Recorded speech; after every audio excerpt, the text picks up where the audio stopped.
बोलो श्री सतगुरु महाराज की, श्री प्राणनाथ प्यारे की।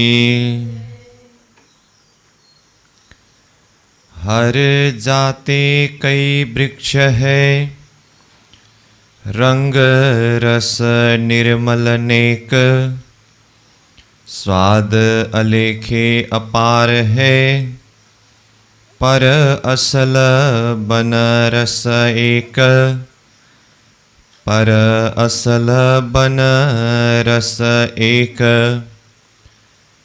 गिरद अरस के देखिया, जहाँ लो नजर पहुँचत, एकल छत्री बन की, छेदर ना गहरा कित, छेदर ना गहरा कित। गिरद अरस के देखिया।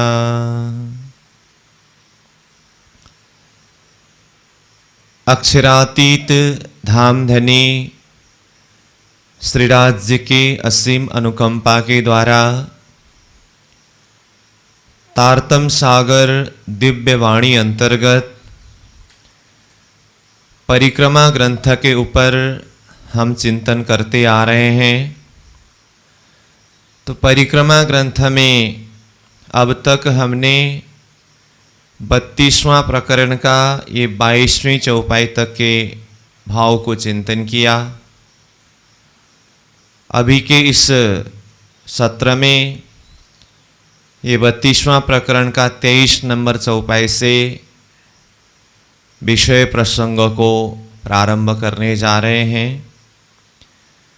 तो यह प्रकरण में महामती प्राणनाथ जी परमधाम की मता, परमधाम की वैभव इस खेल के बीच में जाहिर कर रहे हैं। तारतम अवतरण होने से पूर्व ये धरती की स्थिति कैसी थी। बहुतों ने परमात्मा को प्राप्त करने के लिए खोजी किया, बहुत मेहनत किया, परंतु सुरैया यानी कि ज्योति स्वरूप को उल्लंघ करके वहाँ से पार कोई न जा सका।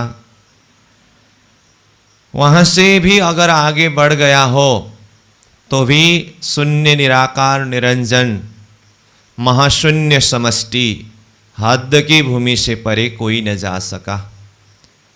वेद पढ़ने वालों ने, कते पढ़ने वालों ने पढ़ पढ़ करके विद्वान कहलाए, परंतु वह अखंड बक्का परमधाम के विषय में, परमात्मा के विषय में और स्वयं अपने आप को कुछ जान न सका। ऐसी स्थिति में प्रियतम धाम धनी स्वयं सद्गुरु स्वरूप में पधारे, तारतम ज्ञान लेकर के आए, तारतम रूपी कुंजी यानी कि चाबी के माध्यम से परमधाम का दरवाजा खोल दिए। फिर इंद्रावती आत्मा धनी ने मेरे ऊपर किस तरह से कृपा किए, वो कृपा की महिमा को बताते हैं कि धामधनी ने मुझे तारतम के द्वारा अपना पहचान दिलाए, परमधाम का पहचान, धनी की पहचान, ये सब कराकर फिर यह हुक्म किया कि इस तारतम के माध्यम से ब्रह्मात्माओं के लिए परमधाम का दरवाज़ा खोल दो और सारी आत्माओं को जगा करके परमधाम ले आओ। धनी की इस आज्ञा, इस हुक्म को शिरोधार्य करते हुए श्री इंद्रावती आत्मा यह प्रतिज्ञा लेते हैं कि मैं इस तारतम के माध्यम से सारी आत्माओं को जागृत कराकर दिव्य परमधाम तक ले जाऊंगा। हम आए हैं इतने काम, ब्रह्म सृष्टि लेने घर धाम। मेरा संसार में आने का एकमात्र उद्देश्य है, एकमात्र कार्य है, सारे ब्रह्म सृष्टियों को जागृत कराकर परमधाम ले जाना और साथ में फिर ब्रह्म सृष्टियों के सेविकाओं के रूप में हजूरी के रूप में अक्षरधाम से ईश्वरीय सुरता भी आई है, उनको भी अपना स्थान अक्षरधाम में पहुंचाना, और फिर संसार के जीव, इनको भी भीष्म में अखंड करना। तो यही प्रकरण में ही भीष्म का प्रसंग भी बताए। रसूल मोहम्मद साहिब ने 4 भीष्म को जाहिर किया और फिर 4 भीष्म क़यामत के दिन आखिरी इमाम स्वरूप आकर के जाहिर करेंगे, ये संकेत किया। उसी साक्षी प्रमाण के आधार पर महामती प्राणीनाथ जी ने 8 भीष्मों के निरूपण किए, 5 तत्वों को भी अखंड मुक्ति प्रदान किया। तो इस तरह से परमधाम की खजाना, परमधाम की वैभव तारतम को धरती में जाहिर करके सबको अखंड परमधाम का पहचान दिलाए, सबको अखंड मोक्ष का मार्ग प्रदान किया। फिर आगे वैसे ये संसार के कोई भी निमुना परमधाम तक नहीं पहुंच सकता है, अथवा परमधाम को यहाँ के कोई भी उदाहरण के द्वारा समझाया नहीं जा सकता है। फिर भी कुछ उदाहरण के द्वारा समझाना पड़ता है। ब्रह्म सृष्टियों के हृदय में परमधाम की शोभा को बिठाने के लिए, तो जैसे यहाँ पर जबरात, धातु, नंगों को बहुत महत्व के हिसाब से मानते हैं, तो महामती प्राणनाथ जी ने परमधाम का रंग महल का वर्णन करते हुए मानो कि वह एक ही जबीर का, जबरातों से सजे हुए, कई नंग धातु से सजे हुए वह रंग महल है, परमधाम है। रंग महल का चिंतन कराए और फिर रंग महल को चारों तरफ से घेर करके वृक्षों की शोभा है। उन वृक्षों में लगे हुए कई तरह की मेवे, जिसमें अलग अलग तरह के स्वाद है, ये सारी भाव को बता रहे हैं। जैसे 22 नंबर चौपाई में देखें तो यहाँ कहा, हर जाते कई वृक्ष है, रंग रस निर्मल नेक, स्वाद अलेखे अपार है, पर असल बन रस एक। अपार स्वाद है, अपार रंग है, परंतु परमधाम की विशेषता ऐसी है, वहाँ की वन की विशेषता ऐसी है, वो सब एक रसमय है। इस तरह से ये भाव को बताया। तो ये प्रकरण में, ये तो कल भी हुआ था, उसी का सारांश मैंने थोड़ा सा बताया। अब इसी भाव को निरंतर आगे बढ़ाते हुए 23 नंबर चौपाई से फिर रंग महल के चारों तरफ के वनों की शोभा को बताते हैं। तो 23 नंबर चौपाई को देखें। गिरदा अरस के देखिया, जहाँ लो नजर पहुँचत, एकल छत्री बना की, छेदर ना गहरा कित्ता। इससे पूर्व रंग महल का थोड़ा सा वर्णन किया, फिर उसके इर्द गिर्द के वन की थोड़ी सी संकेत किया, इसलिए उसी प्रसंग को निरंतर समझना है। तो 23 नंबर चौपाई में गिरदा अरस के देखिए, अरस यानी कि रंग महल। तो रंग महल की चारों तरफ देखिए, गिर्द मतलब चारों तरफ। जहाँ लो नजर पहुँचता, जहाँ तक नजर पहुँचता है वहाँ तक नजर फिरा करके देखिए, क्या है वहाँ? एकल छत्री वन की, वन के एक छत्री मंडल है, चारों तरफ के वन। चाहे तो सातों घाट के वन को देखिए, चाहे तो बट पीपल की चौकी को देखिए, चाहे तो फिर पश्चिम दिशा के तरफ फूलबाग को देखिए, उत्तर की तरफ बड़वन, फिर इधर ताड़वन, बड़वन से लगते हुए गया है मधुवन, महावन। तो सारे वन रंग महल के इर्द गिर्द का हो। और बाहर निकल के देखेंगे तो उधर दक्षिण में कुंज निकुंज वन भी है। ये सब एक आपस में वृक्षों की छत्रियाँ, डालियाँ मिले हुए हैं। सब वनों की शोभा देखने से ऐसा लगता है कि सब के एक ही छात हो। एकल छत्री वन की, छेदर ना गहरा कित्ता। छेदर मतलब कहीं पर छिद्र, खुला जगह, खाली जगह भी नहीं है, और गहरा मतलब कहीं पर घना भी नहीं है, बिल्कुल एक रूप एक रस समान रूप से वो वृक्षों के छत्रिमंडल छाया हुआ है। ज्यों जड़ाव एक चंद्रमा, जवेर जड़े बहुविध, बन बेली कटाव कई, शोभित सोने की सनंद। चारों तरफ के वनों के ये छत्रिमंडल को देखने से ऐसा लगता है ज्यों जड़ाव एक चंद्रमा, मानो कि सब तरफ एक ही चंद्रमा जड़ा हुआ हो। जवेरा जड़े बहुविध, और उस चंद्रमा में कई तरह की जबरात जड़े हुए हो, बहुविध बहुत प्रकार के। वन बेली कटाव कई, उन वनों में कई बेलियां हैं और कई कटाव, उसमें नक्काशकारी कई डिजाइन है। शोभित सोने की सनंद, मानो कि वो बेलियां और कटाव सोने स्वर्ण का वो सजाया हुआ हो, बनाया हुआ हो, ऐसे शोभित है। सनंद मतलब प्रकार, उसका प्रकार जो है उसमें सोने के द्वारा सजाया हो, वो बेली कटाव वन में ऐसे सुशोभित है। अनेक रंगों जवेर, जो जिन संग शोभित, तीन ठौर बने तीन मिशले, कई हुए कटाव जुगत। अनेक रंगों जवेरा, उन वृक्षों में देखिए, और वृक्षों में लगे हुए बेली कटाव डिजाइन, उस नक्काशकारियों में देखिए अनेकों रंगों के जवेर जड़ा हुआ हो, ऐसा लग रहा है।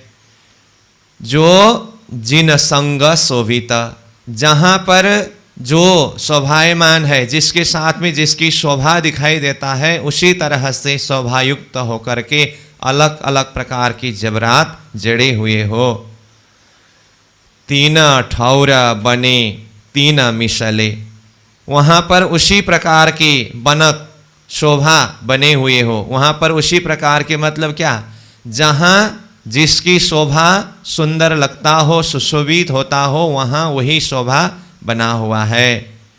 कई हुए कटाव जुगत, इस तरह से कई प्रकार के कटाव डिजाइन जुगत युक्ति पूर्वक बहुत सुंदर ढंग से लगा हुआ बना हुआ है। एक जिमी जरे की रोशनी, मावत नहीं आकाश, तीन जिमी के जवेर को क्यों कर कहूँ प्रकाश। अब कहा वो वन में बेली में विभिन्न प्रकार के कटाव है, उसमें कई प्रकार के नंग धातु जड़े हुए हैं, जहाँ जिसकी शोभायमान होता है वहाँ वही जड़ा हुआ है, शोभायमान है, ये कहा। तो फिर यहाँ विभिन्न रत्नों की नंगों की बात आई, तो कहते हैं फिर एक जिमी जरे की रोशनी, एक जरा सा जमीन के रोशनी मतलब परमधाम की जमीन के एक बालू के कण का रोशनी प्रकाश, मावत नहीं आकाश, परमधाम के चैतन्य आसमान में नहीं समाता है। तीन जिमी के जवेर को, अभी जो वन में जमीन में जो जबरातों की बात आई ना, तो उस परमधाम की जमीन की जो जबरात है, जवेर है, क्यों कर कहूँ प्रकाश, उसकी प्रकाश को मैं किस तरह से वर्णन करके कहूँ, जबकि एक कण के प्रकाश का भी वर्णन नहीं हो सकता है अथवा आसमान में नहीं समाता है, तो उन जबरातों की प्रकाश को मैं किस तरह से कहूँ। यह चंद्रमा बन का नूर रोशन गिरदवाए, तले जिमी अति रोशन ये ऊपर बन शोभाए।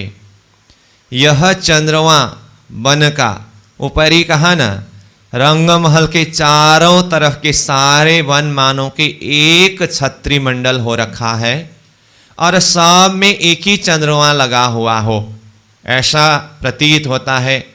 तो उसी को यहाँ फिर कहा यह चंद्रमा बन का, वन में जो चंद्रमा टंगा हुआ है मतलब वो छत्री मंडल रूप चंद्रमा जो है, नूर रोशन गिरदवाए, चारों तरफ नूरमय रोशन प्रकाश फैलाए हुए शोभायमान है।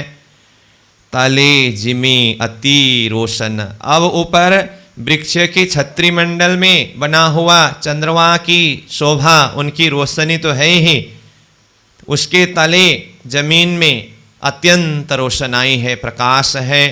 ये ऊपर वन शोभाए, फिर उस जमीन के ऊपर वन वृक्ष, उसकी डाली चंद्रमा की सी शोभा में शोभाए सुशोभित है।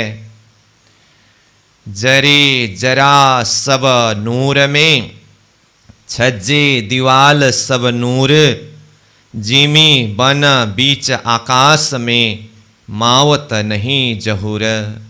परमधाम की जमीन के जरे जरा, कण कण सब नूर में, सब में नूर है, सब प्रकाशमय है। छज्जे दीवाल सब नूर, चाहे तो महल में जो छज्जा है, दीवाल है, और वृक्षों की छज्जों में भी देखिए, कहीं तो वृक्ष ही एक आपस में मिल करके दीवाल रूप बना है तो वन का ही महल है।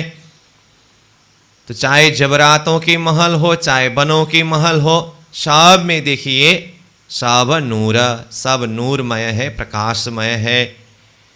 जिमी बन बीच आकाश में, जमीन वन और आकाश के बीच में मावत नहीं जहूरा, वह जहूर यानी कि प्रकाश मावत नहीं, समाता नहीं है।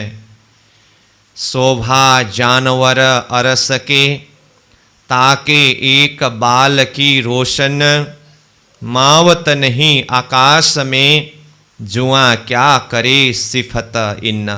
अब महलों के प्रकाश का वर्णन हुआ, फिर वनों के जमीन के प्रकाश का वर्णन हुआ। अब उस वन में जमीन में जो जानवर रहते हैं ना, वो जानवर के एक बाल के रोशनी, वो भी परमधाम के आकाश में नहीं समाता है। उसकी सिफत को मैं इस जुआ से कैसे वर्णन करूं, ये 29 नंबर चौपाई में कह रहे हैं। शोभा जानवर अरस के, परमधाम के जो जानवर है उसकी शोभा, ताके एक बाल की रोशन, उस जानवर के एक बाल, एक रौ की रोशन प्रकाश, मावत नहीं आकाश में, परमधाम के आकाश में वो जानवर के एक बाल के रोशनी प्रकाश भी नहीं समाता है। जुआ क्या करे सिफत इन, इन मतलब इस जानवर के एक बाल के प्रकाश को, सिफत महिमा इस जुआ से कैसे करे, कैसे बताऊं। सिफत न होए एक बाल की, तो क्यों होए सिफत वजूद, ये कहनी में न आवत, तो क्यों कहे जुआ नाबुद। जब परमधाम के जानवर के एक बाल का भी सिफत महिमा वर्णन नहीं हो सकता है, सिफत न होए एक बाल की, तो क्यों होए सिफत वजूद। जब एक बाल का ही महिमा नहीं बता सकते तो फिर सारा वजूद का महिमा कैसे किया जाए, कैसे बताया जाए। ये कहनी में न आवत, ये जो वजूद की शोभा अथवा नूर सारा कहनी में न आवत, शब्द में नहीं आ सकता है, तो क्यों कहे जुआ नाबुद। जब कहनी में ही नहीं आ सकता है तो फिर ये नाबुद जुआ के द्वारा, नाबुद मतलब नाशवंत, नश्वर देह के ये नाशवंत जुआ के द्वारा किस तरह से कहा जाए। एक बाल न गिरे पशुअन का, न खीरे पंखी का पर, पात पुराना ना हो वही, अरस जंगल या जानवर। देखिए परमधाम की वर्ण का वर्णन हुआ, फिर जानवर के बाल और उसकी संपूर्ण वजूद के प्रकाश के विषय की बात हुई, तो फिर कहते हैं परमधाम की विशेषता ऐसी है, एक बाल न गिरे पशुअन का, परमधाम के पशु के एक बाल भी उस वजूद से नहीं गिरता है, नहीं उतरता है। ना खीरे पंखी का पर, न तो पंखी का पर ही गिरते हैं, मतलब पंखी का पर भी नहीं गिरते हैं। ना खीरे मतलब नहीं गिरता है, मतलब न गिरे। तो पहला चरण में न गिरे शब्द आया, वो तो नहीं गिरना मतलब नहीं गिरता है। और दूसरे चरण में ना खीरे शब्द आया है, वो खीरे का अर्थ भी गिरना ही होता है। तो नहीं गिरता है पंखी का पर भी नहीं गिरता है।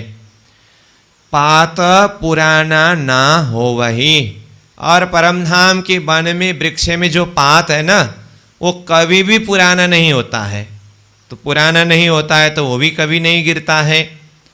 अरस जंगल या जानवर, चाहे परमधाम का जंगल हो चाहे परमधाम का जानवर हो, उनमें ये विशेषता है कि न तो एक बाल गिरता है, न तो एक पर गिरता है, न तो वहाँ के पात कभी पुराना होता है, न तो कभी एक पात गिरता है। सदा सर्वदा नित्य निरंतर एक रस एक आनंद पूर्णात पूर्ण रूप में विद्यमान है। फिर आगे देखिए, इन जिमी के जानवर ताए देखत हक नजर, ये दिल में तो आवही जो रूह देखे विचार कर। अब ये परमधाम की जमीन के जो जानवर है ना, इन जिमी के जानवर, परमधाम की जमीन की जानवर, ताए देखत हक नजर, उन जानवरों को तो प्रियतम धाम धनी श्रीराज जी अपनी नज़र से देखते हैं, और नज़र से देखते हुए अपने नज़र के द्वारा ही उनके अंदर इश्क का सिंचन करते हैं, जोश प्रदान करते हैं, आनंद प्रदान करते हैं। तो स्वयं धामधनी की नज़र जिस जानवर के ऊपर सिंचन होता हो, तो फिर वो कितनी बलशाली है, कितने ताकतदार है, उनके पातशाही कैसे हैं। तो पशु पंखियों की पातशाही तो पहले ही वर्णन होके आया। तो यहाँ कहा, इन जिमी के जानवर ताए देखत हक नजर, ये दिल में तो आवही, ये बात, इसकी महिमा, ये शोभा, सारी बातें जो भी बताया जा रहा है, ये तो दिल में तब आ सकता है जो रूह देखे विचार कर। अंतर आत्मा से विचार करके देखने से ही यह बात दिल में आता है, मतलब दिल से समझ सकते हैं, दिल में उतरता है। तो इसका अर्थ क्या हुआ, यहाँ कहा ना, जो रूह देखे विचार कर, अंतर आत्मा से जब विचार करके देखें तब ही यह दिल में आता है। इसका मतलब इसको विचार करना चाहिए, चिंतन करना चाहिए।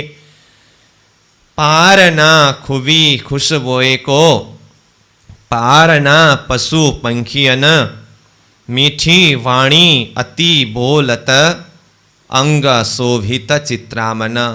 अब देखिए, वही पशु पंखियों के जानवरों की महिमा, उसके वजूद में बने हुए नक्शकारी चित्रकारियों की शोभा, ये बता रहे हैं।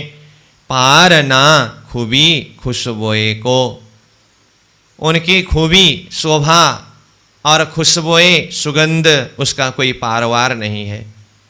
पार न पशु पंखियन, न तो पशु पंखियों के ही पार है। तो खूबी खुशबोए कहने से सारा परमधाम की हर वस्तु की खूबी खुशबोए, और साथ में फिर पशु पंखियों का भी पारवार नहीं है, ये कहा। मीठी वाणी अति बोलत, ये पशु पंखी अत्यंत मीठी वाणी बोलते हैं, धनी के गुण को गाते हैं अपनी वाणी के माध्यम से। इनकी वाणी में इतनी मधुरता है, सबको आनंद प्रदान करते हैं। मीठी वाणी अति बोलत, अंग शोभित चित्रामन, इनके अंग में, वजूद में कई प्रकार के नक्शकारी चित्रकारियाँ शोभायमान हो। वो चित्रकारियाँ भी किसी ने बनाया ऐसी बात नहीं है, वो स्वयं सिद्ध है, वैसा ही है चित्रकारियाँ। शोभा क्यों होए रंग सुरंग की, नैन श्रवण चोंच वान, सुख देवे कई भांत सो, कई बोले मिठी जुआन। अब ये पंखी की चोंच को देखिए, अंग अंग की शोभा को देखिए। शोभा क्यों होए रंग सुरंग की, इसकी शोभा किस तरह से वर्णन कर सकते हैं। और रंग, इनके जो वजूद में कई तरह के रंग है। सुरंग मतलब सुंदरता, कई प्रकार के रंग से, कई प्रकार की चित्रकारियों से ये जो सुरंग की सुंदरता की मैं किस तरह से वर्णन करूं। नयन, श्रवण, चोंच, बाण, इनके नयन देखिए कितनी सुरंग है, कितनी सुंदर है। इनके श्रवण को देखिए, श्रवण भी वैसा ही है। चोंच को देखिए, और बाण मतलब ये जब वाणी उच्चारण करते हैं ना, शब्द उच्चारण करते हैं, वो कितना सुंदर है, कितनी मधुर है, कितनी मीठी है। सुख देवे कई भांत सो, कई प्रकार से सुख प्रदान करते हैं। किसको? प्रियतम धामधनी राजी महाराज, श्यामा जी सखियों को कई तरह से सुख प्रदान करते हैं। क्योंकि बार बार आया ना, ये खावंद के खिलौने हैं। परमधाम के पशु पंखी जानवर क्या है? खावंद, यानी कि प्रियतम धाम धनी श्रीराज जी के खिलौने हैं, आनंद प्रदान करने वाले ये सामग्रियां हैं। तो ये सब धनी को सुख प्रदान करते हैं, आनंद प्रदान करते हैं। सुख देवे कई भांत सो, कई बोले मीठी जुआन, कई प्रकार से जुआन से मीठी मीठी वाणी बोलते हैं, धनी के गुण को गाते हैं। इस तरह से धनी को सुख प्रदान करते हैं, धनी को रिझाते हैं। एक हक को रिझावे खेल के, कई हंसावे मुख बोल, कोई नाही निमुना इनका, जो दीजे इनकी तौल। अब ये सब पशु पंखी जानवर, सबका उद्देश्य, सबका लक्ष्य क्या है? ये सब क्या करते हैं? एक हक को रिझावे खेल के।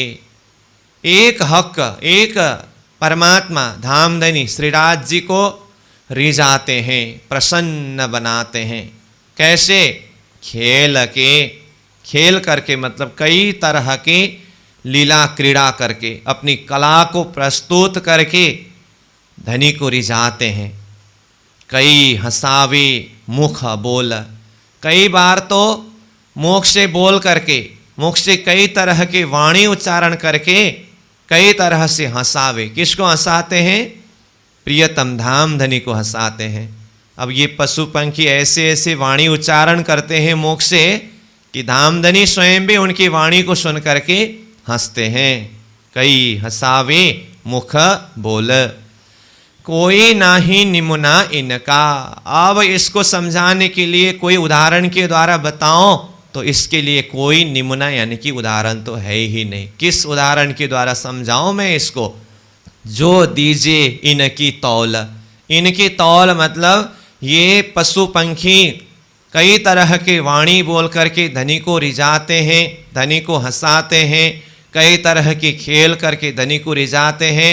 तो इसके बराबर में मैं किस चीज़ को तौल, तुलना करके, उदाहरण दे करके समझाऊं? कोई तुलना करने के योग्य, उदाहरण देने के लिए योग्य वस्तु तो कोई है ही नहीं। शोभा लेता जिमी जंगल, माहे टोले कई खेलत, ये खूबी खिलौने हक के, ये बुजरक इन निस्वत।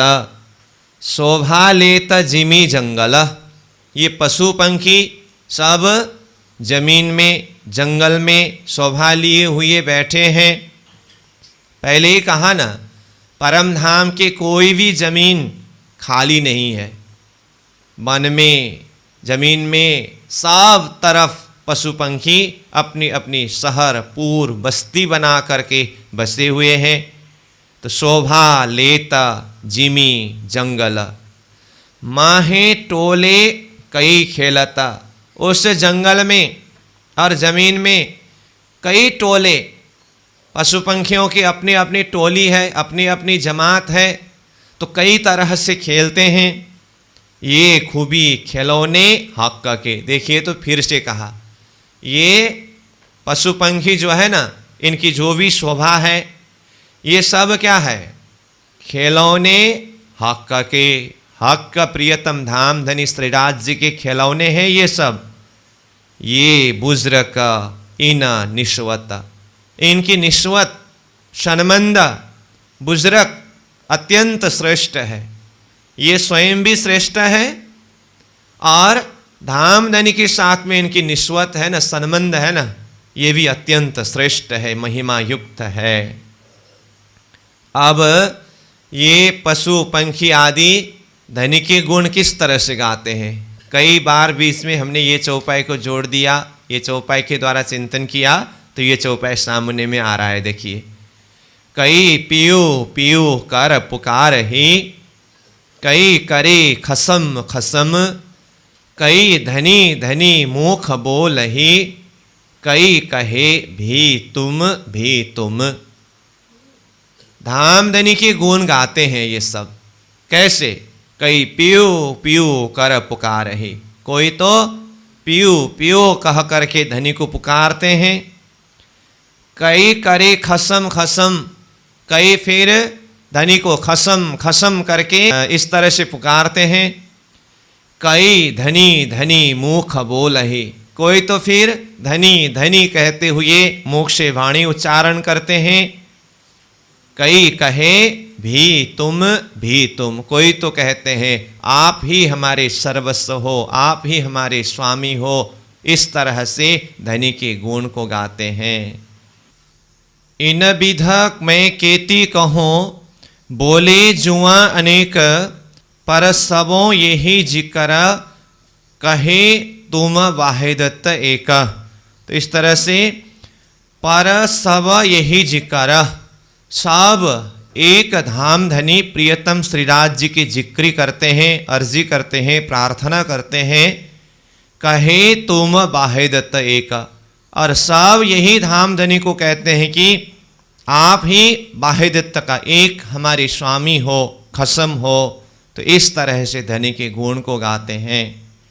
घास करत है सेजदा, करे सेजदा दरखत, तो क्यों न करे चेतन, यों फुरमान फुरमावत।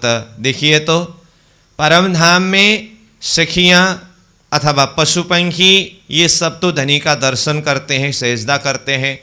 तो साथ में यहाँ कहा घास करत है सेजदा। ये भाव मैं पहले भी कहीं बता रहा था, तो चौपाई सामने में आया। देखिए, घास करत है सेजदा। परम धाम में घास, वो वन वृक्ष जो भी है, वो सब भी सेजदा यानी कि दर्शन करते हैं, प्रणाम करते हैं, धनी के सन्मुख आकर के झुक जाते हैं। करे सेजदा दरखत, घास ही नहीं दरखत वृक्ष भी दर्शन करते हैं, धनी को प्रणाम करते हैं। तो क्यों न करे चेतन, जब घास दरखत धनी को प्रणाम करते हैं, तो फिर चेतन, वो चेतन रूप पशु पंखी आदि अथवा सखियाँ क्यों प्रणाम नहीं करेंगे? अब यहाँ इसको चेतन कहा, तो फिर घास दरखत ये जड़ है ऐसी बात नहीं है, वो स्थिर रहने के अर्थ में। बाकी जो चलायमान को चेतन शब्द प्रयोग किया, बाकी तो सब कोई घास हो, दरखत हो, पहाड़ हो, सब कोई चेतन ही है। तो यहाँ भाव यह है कि जो स्थिर रहने वाले घास दरखत आदि भी धनी को प्रणाम करते हैं, तो चलायमान पशु पंखी जानवर आदि क्यों प्रणाम नहीं करेंगे? ये भाव है। यों फुरमान फुरमावत, इस तरह से किसने कहा है? फुरमान धर्म ग्रंथ, कुरान ग्रंथ, फुरमावत इस तरह से फुरमाता है, कहता है। तो देखिए, तो पहले ही कहा था ना, मैं हादियों के शब्द की निशानी के आधार पर कहता हूँ करके। तो एक तरफ परम धाम की शोभा वर्णन होती जा रही है, तो साथ साथ में फिर हादियों की शब्द की निशानी भी जोड़ते जा रहे हैं। कहीं रूहल्ला के शब्द की साक्षी, तो फिर कहीं यहाँ पर फुरमान शब्द आया। तो रसूल मोहम्मद साहेब ने फुरमान में जिस शब्द के द्वारा संकेत किया, साक्षी दिया, उन शब्दों को भी साथ में लेकर के जा रहे हैं। तो ये भी विचार करने की बात है। घास पशु शब नूर के, जिमी जंगल सब नूर, आसमान सितारे नूर के, क्यों कहूँ नूर चाँद सूर। देखिए घास पशु सब नूर के। अब परम धाम में प्रियतम धाम धनी श्रीराज के स्वरूप का चिंतन करते समय वो नूर का स्वरूप करके वर्णन करते हैं ना। तो श्रीराज जी के स्वरूप नूर का स्वरूप है। किरंतन ग्रंथ में तो वैसे राज्य के स्वरूप की चिंतन कई प्रकरण में वर्णन किया है। उन्हीं में से एक प्रकरण है जो स्वरूप सुंदर सनुकूल सकोमल, जो हम संध्याकालीन सेवा पूजा में श्रीराज जी के स्वरूप का वर्णन स्वरूप का चिंतन करते हैं। उन्हीं के साथ में और भी कई प्रकरण जिसके द्वारा धनी के स्वरूप का चिंतन कराया है। उसमें से एक प्रकरण में पूरा नूर का ही स्वरूप का वर्णन आता है। तो इसका मतलब क्या है? श्रीराज जी का स्वरूप नूर का स्वरूप है, ज्योति का स्वरूप है। तो धर्मशास्त्र ने भी परमात्मा के स्वरूप को परम ज्योति, दिव्य ज्योति ऐसे शब्द के द्वारा बताया। परमात्मा परम ज्योति, परम धाम परागति, इस शब्द के द्वारा। वो ज्योति में भी परम ज्योति है, प्रकाश में भी दिव्य प्रकाश है, नूर का स्वरूप है। तो इसीलिए तो राज नाम रहा, राजते स्वयं प्रकाशते, जिसमें स्वयं प्रकाश है। जो स्वयं प्रकाश का स्वरूप है वो दिव्य प्रकाश, दिव्य नूर, इसीलिए उन्हें राज शब्द के द्वारा संबोधन किया गया है। तो श्रीराज जी यानी कि धामधनी स्वरूप तो नूर का स्वरूप है ही। तो सारा 25 पक्ष परम धाम धनी के ही चेतना, धनी के ही नूर का विस्तार होने से यहाँ क्या कहा? घास पशु शव नूर के। घास भी नूर का ही स्वरूप है, पशु भी नूर का ही स्वरूप है, सब नूरमय है, सब प्रकाशमय है। जिमी जंगल सब नूर, जमीन देखिए, जंगल देखिए, सब नूरमय है अथवा सब नूर का ही स्वरूप है। आसमान सितारे नूर के, चाहे तो आसमान को देखिए और आसमान में जो सितारे हैं वो भी नूर का स्वरूप है। क्यों कहो नूर चाँद सूर। जब घास नूर का स्वरूप कहा, पशु नूर का स्वरूप कहा, झीमी नूर का स्वरूप कहा, जंगल नूर का स्वरूप कहा, आकाश सितारे सब नूर का स्वरूप है, तो फिर परम धाम के चांद और सूर्य को क्या कहे? तो चांद सूरज जो है उसको मैं किस तरह से कहूं जबकि सब कोई नूर का स्वरूप है? तो क्यों कहूं नूर चांद सूर्य, नूरमय चांद और सूर्य के विषय में मैं किस तरह से कहूं? आगों जरे घास अरस के, ख्वाब हैवान इंसान, क्यों दीजे निमुना झूठ का, कायम जिमी जरा रहमान। आगों जरे घास अरस के, परम धाम के घास के जरा सा यानी कि छोटे से तिनका, मतलब घास के छोटे से टुकड़ा, सबसे छोटा भाग अंश, उसके साथ में ख्वाब हैवान इंसान। ख्वाब ये झूठा संसार के, हैवान यानी कि पशुवत, इंसान मतलब मनुष्य, तो पशुवत वृत्ति वाले मनुष्य। देखिए तो हैवान शब्द है ना, तो ये पशुवत वाला, तो ये इंसान को ही पशुवत कहा। कहने का अर्थ भाव क्या है? यहाँ परम धाम की एक छोटी सी घास के साथ में मैं यह ख्वाब जिमी के हैवान इंसान के भी मैं उदाहरण किस तरह से दे पाऊंगा? तो हैवान मतलब पशुवत कहा ना, तो ये रसूल मोहम्मद साहेब के शब्द में अगर देखें तो जिसको महामती प्राणनाथ जी ने उसको अपनी भाषा में कहा, अपने शब्द में कहा, तो उसमें यह भाव है कि रसूल मोहम्मद साहेब ने अपने समय में ये कहा कि मैं बैरुल हैवानों को इंसानियत बनाने आया हूँ। तो वहाँ पर बैरुल हैवान शब्द आता है, तो यहाँ हैवान आया ना, तो बैरुल हैवान मतलब पशुवत वृत्ति वाले। तो पशुवत वृत्ति वाले मतलब क्या है?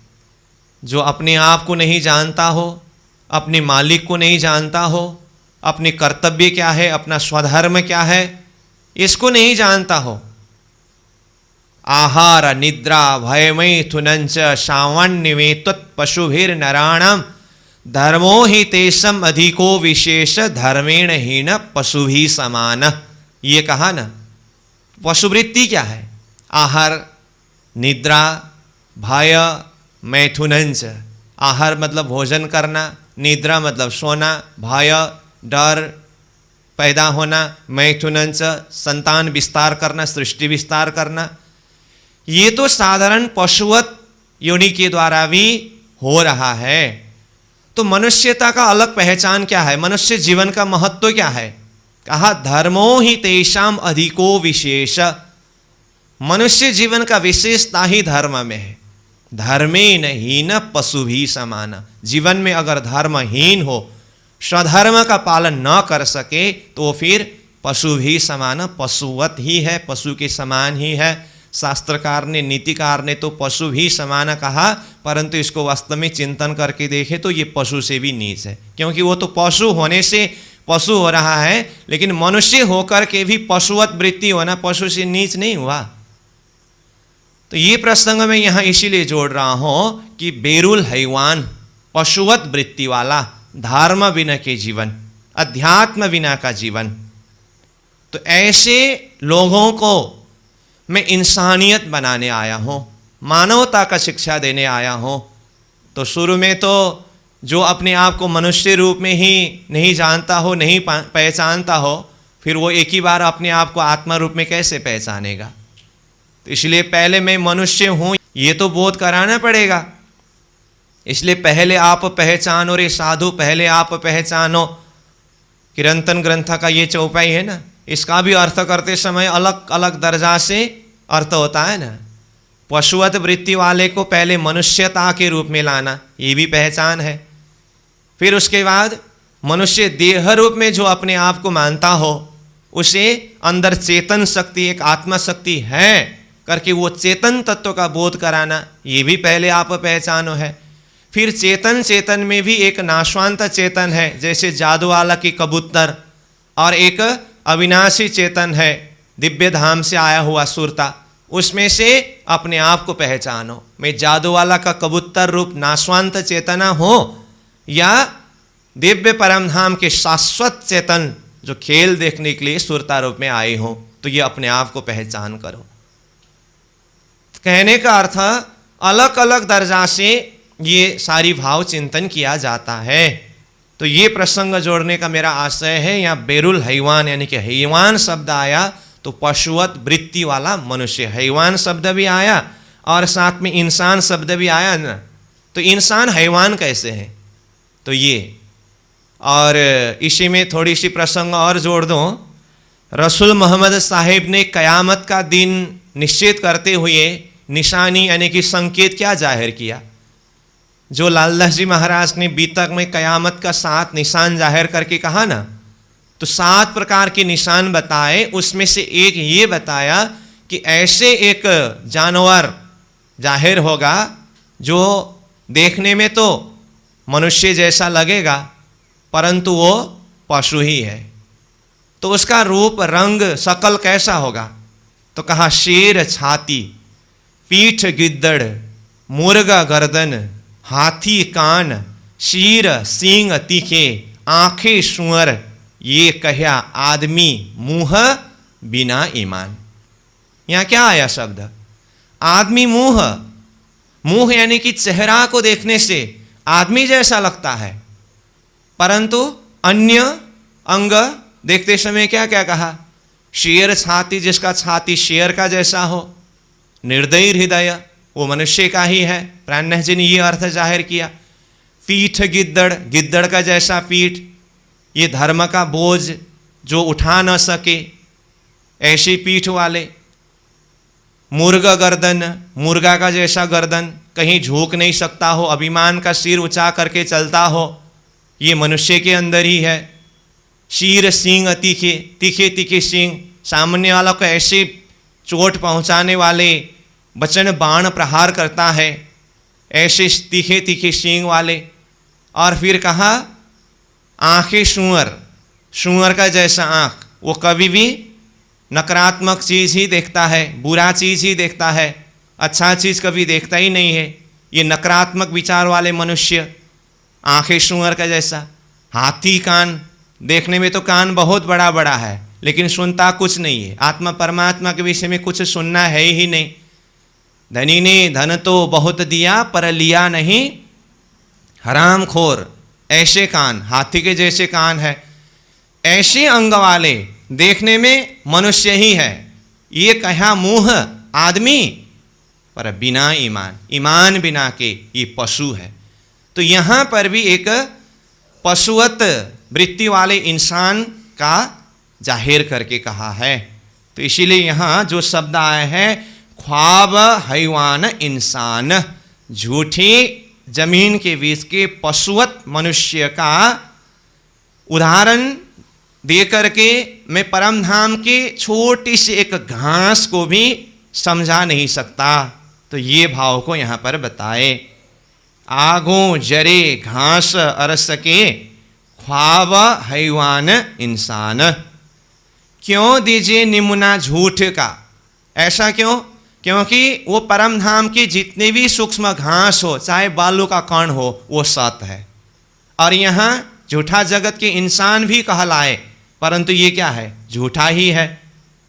इसीलिए कहा क्यों दीजिए निमुना झूठ का। झूठा संसार के कोई भी चीज का उदाहरण कैसे दे सकता हूं? कहा कायम जिमी, अखंड परम धाम की भूमि में जरा रहमान, रहमान मतलब कृपालु, कृपालु परमात्मा के अखंड परम धाम की भूमि के जरा जरा सा भी कोई वस्तु को, चाहे वो बालू का कण हो, चाहे एक घास का टुकड़ा हो, उसके साथ भी मैं ये झूठा संसार के कोई भी वस्तु का उदाहरण कैसे दे सकता? क्यों दीजिए निमुना झूठ का, कायम जिमी जरा रहमान। तो कायम जिमी जरा रहमान का अर्थ समझ में आया ना? रहमान कृपालु परमात्मा के कायम अखंड जिमी परम धाम के जरा जरा सा भी कोई वस्तु के साथ में मतलब चाहे बालू का कण हो, चाहे घास का छोटा सा टुकड़ा हो, उसके साथ में क्यों दीजिए निमुना झूठ का। ये झूठा संसार के कोई भी वस्तु का मैं उदाहरण कैसे दे सकता? मतलब नहीं दे सकता। आगे बढ़िए। इत जरा छोटा बड़ा नूर का, या हौज जोए मोहलात, अरस जरे की इन जुआ, शिफत न कही जात। अब परम धाम में चाहे तो जरा सा छोटी छोटी चीज हो, छोटा बड़ा चाहे तो बड़ा बड़ा चीज हो, उसका नूर जो है, नूर का, छोटी छोटी वस्तु का नूर या बड़ा बड़ा वस्तु का नूर। और छोटा छोटा कहने से जैसे कहा बालू का कण, वो छोटी छोटी घास पात तिनके वगैरह। अब बड़ा बड़ा कहने से क्या कहे? बड़ा बड़ा बड़े बड़े पहाड़, जैसे माणिक पहाड़ को देखिए, पुखराज पहाड़ को देखिए, और उधर बड़ी राम के तरफ जाकर के देखिए, वहाँ की इमारतें, प्रासादें, हवेलियाँ और वहाँ के वन वृक्ष कितने बड़े बड़े हैं। चाहे छोटे से छोटे हो, चाहे बड़ा से बड़ा हो, कोई भी वस्तु को इत जरा छोटा बड़ा नूर का, या हौज जोए मोहलात। अब वो छोटा बड़ा में से कोई निशानी यहाँ पर बताए, हौज कौशर हो, या तो जोए जमुना जी हो, या तो मोहलात कहने से, अब चाहे रंगमहल को देखिए, चाहे पुखराज पहाड़ को देखिए, चाहे माणिक पहाड़ को, जैसे कहा ना पहले मैंने, चाहे बड़ी राम की बड़ी बड़ी इमारतें प्रासादों को देखिए, सब तरह की मोहलातों को देखिए। अरस जरे की इन जुआ, इनमें से परम धाम की जरे से एक जरा का कण का भी इन जुआ, इस जुआ से सिफत न कही जात, सिफत महिमा कहा नहीं जा सकता है। अब फिर आगे देखिए 43 नंबर चौपाई में सब तरफ की एक झलक शोभा, वनों की शोभा और वहाँ की पशु पंखियों की शोभा, उसकी महिमा को बताते हुए अब रंगमहल के आगे ये सामुन्य की शोभा बताने जा रहे हैं। देखिए चौपाई। आगों द्वार अरस के चौक बन्या चबूतर, कबो हक तखत बैठ ही, आगे खेले जानवर, आगों द्वार अरस के, अरस मतलब यहाँ रंगमहल, तो रंगमहल के द्वार दरवाजा के आगे चौक बन्या चबूतरा। अब चौक भी है और चबूतरा है, तो ये चौक और चबूतरा से क्या क्या देखना है, दोनों चौक। दोनों चौक मतलब कौन सा, दरवाजा के सामने में 2 मंदिर का लंबा चौड़ा चौक है और नीचे चांदनी चौक है, दरवाजा के सामने में है ना ये दोनों। और चबूतरा, दरवाजा के सामने के चौक के दाएं बाएं 4 मंदिर का लंबा 2 मंदिर का चौड़ा चबूतरा, 2 चबूतरा है। फिर नीचे चांदनी चौक में हरे लाल वृक्ष वाला 2 चबूतरा है। तो दरवाजे के सामने के ये दोनों चौक, चारों चबूतरा को देखना होगा। पहले तो आगों द्वार अरसके चौक बन्या चबूतरा। अब आगे के प्रसंगों को देखते हुए नीचे चांदनी चौक के चबूतरा से पशु पंखियों की खेल तमाशे देखने की बात, चाहे तो ऊपर की चबूतरा से भी देख सकते हैं, लेकिन विशेष करके अब चांदनी चौक में ही विराजमान होकर के ये पशु पंखियों की खेल देखने की बात आती है। तो कबो हक तखत बैठही, चांदनी चौक के चबूतरा में श्रीराज जी महाराज धामधनी तखत सिंहासन में विराजते हैं कभी, तो उस समय में आगे खेले जानवर, आगे सामने में चांदनी चौक में आकर के जानवर कई तरह के खेल तमाशे करते हैं, खेल खेलते हैं। अब वहाँ के बैठक की शोभा बता रहे हैं। फिर कई कदेले कुर्सियाँ ऊपर रूहें बैठत, शुमार नहीं पशु पंखियों कई विधा खेल करत। देखिए ऊपर ये 43 नंबर चौपाई में तो तीसरे चरण में हक तखत बैठा ही कहा। अब फिर आपको ये ना लगे कि राजी बैठते हैं, तो उसको खुलासा करने के लिए 44 नंबर चौपाई में बता दिए कि वहाँ चबूतरा में सिंहासन के साथ में कई कदेले, कदेले मतलब वहाँ बिछाने वाले कारपेट, और कुर्सियाँ भी कई कुर्सियाँ धरे हैं। अब उस कदेले कुर्सियों के ऊपर रूहें बैठता, रूहें सखियाँ उसके ऊपर बैठते हैं, और मध्य में सिंहासन में तखत में धनी तो विराजते ही हैं। अब राज्य महाराज श्यामा जी सखियाँ बैठ गए, तो अब क्या होगा वहाँ, शुमार नहीं पशु पंखियों कई विधा खेल करत। पशु पंखियाँ कई तरह के खेल करते हैं, उसका कोई शुमार यानी कि हिसाब ही नहीं है। इन दरगाह की रूहन सो दोस्ती हक की हमेशगी, इन जुआ सो सिफत क्यों होवे इनकी।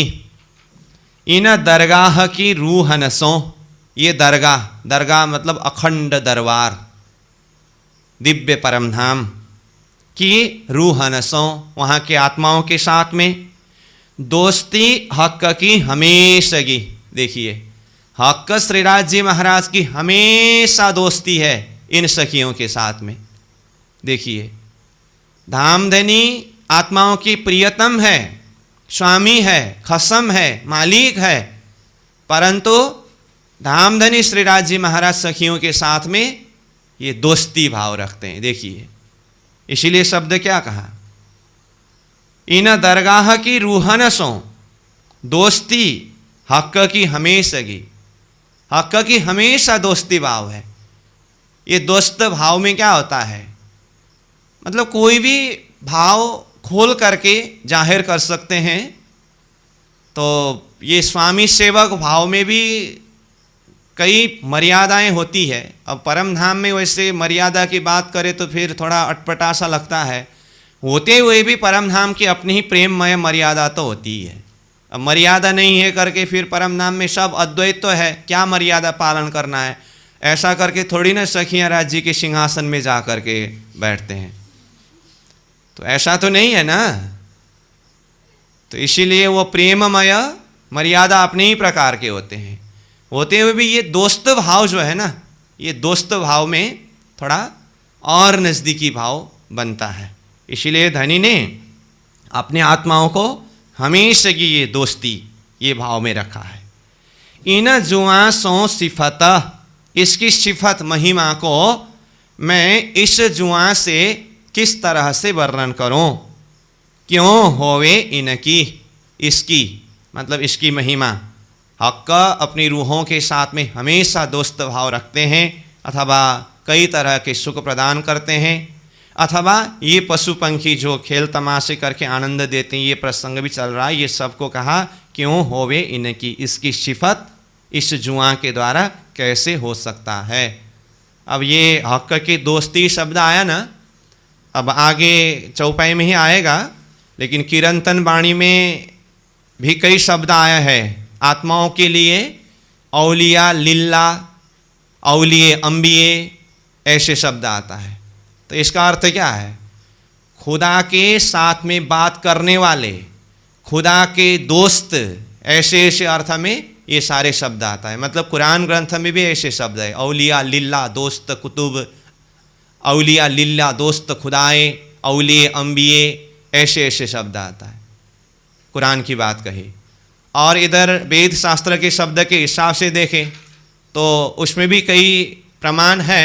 श्रीमद् भगवत गीता जो वेद का सार उपनिषद, उपनिषद का सार गीता, वहाँ पर कहे तो श्री कृष्ण जी ने अर्जुन जी को भक्तोषी में सखा चेती, तुम मेरे भक्त हो और सखा हो, ये शब्द प्रयोग किया है। तो सखा शब्द आया ना, तो सखा मतलब क्या है, ये दोस्त है। तो कहा ना मैंने, वेद का सार उपनिषद, उपनिषद का सार गीता, इस अर्थ में देखे तो गीता भी वेद है, ये वेद प्रमाण। और कतीब का प्रमाण देखे तो कहा औलिए अंबिये, औलिए लिल्ला, तो ये शब्द तो खुदा के दोस्त, खुदा के साथ में बात करने वाले, मतलब खुदा के नज़दीक में रहने वाले, ये सारे प्रमाण आता है। तो यहाँ वाणी में आया कि इन दरगाह की रूहन सो दोस्ती हक की हमेशा की, हमेशा दोस्ती, ये रूहों का ये भाव है। इन जुआ सो सिफत क्यों होए इनकी, इनकी सिफत। अब इनकी सिफत मतलब हक की सिफत, हक के दोस्त इन आत्माओं की रूहों की सिफत इस जुआ से कैसे हो सकता है। आगे चले, जो नजीका निषदिना हक हादी हमेशा क्यों कहूँ अरस अरवाहों को ये जो कायम खुदाई खेस। अब ये सखियाँ, अभी तक तो पशु पंखियों की बात हुई, फिर सखियों की ये हक के साथ में नज़दीकी दोस्ती ये बता रहे हैं। तो कहा जो नजीका निषदिना, जो मतलब कौन, ये अरवाएं अरस की परम धाम की आत्माएं, जो निषदिना रात दिन हर घड़ी हर पल नजीका हक के नज़दीक में ही रहते हैं। हक हादी हमेशा, हक श्रीराज जी, हादी श्यामा जी, और सखियाँ हमेशा मतलब हमेशा निरंतर अखंड रूप से नज़दीक में साथ में रहते हैं। क्यों कहूँ अरस अरवाहों की, परम धाम की आत्माओं के मैं किस तरह से कहूँ, ये जो कायम खुदाई खेसा, ये खुदाई परमात्मा के कायम अखंड, खेस शब्द का अर्थ स्वजन, स्वजन मतलब अपने, अपने जन स्वजन है ना, तो मतलब यहाँ खुदाई कायम खेस, परमात्मा के ये नित्य निरंतर कायम अखंड खेस स्वजन अपने वाले हैं ये सखियाँ, ये अरस के अरवाएं। तो इसके विषय में मैं किस तरह से कहूँ। तो इस तरह से 46 नंबर चौपाई तक हुआ। अब आगे इन्हीं आत्माओं की शोभा और श्यामा जी की शोभा ये सब आगे क्रमशः वर्णन करेंगे। तो उसको जो भी चौपाई के द्वारा वर्णन करेंगे, चिंतन कराएंगे, उसको हम अगले बैठक में चिंतन करेंगे। तो अभी का समय पूरा हुआ, इसीलिए 46 नंबर चौपाई को दोहरा करके अभी के सत्र को विश्राम करते हैं। जो नजिका निषदिना हक हादी हमेशा क्यों कहूँ अरसा अरवाहों को ए जो कायम खुदाई खेस,